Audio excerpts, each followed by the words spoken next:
there everyone, in this video I'm going to show you how to add a song to video in Canva. So yeah, let's dive right in. Let's go to the upload, and there let's tap in this video, and let's say I want to add a song to this video, right?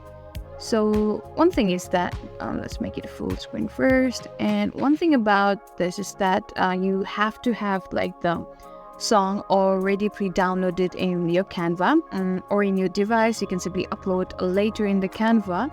So let's say I have different audios over here.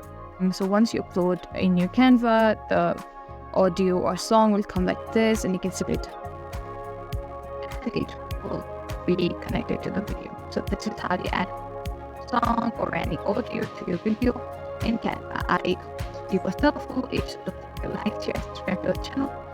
Thanks for watching, and we'll see you next.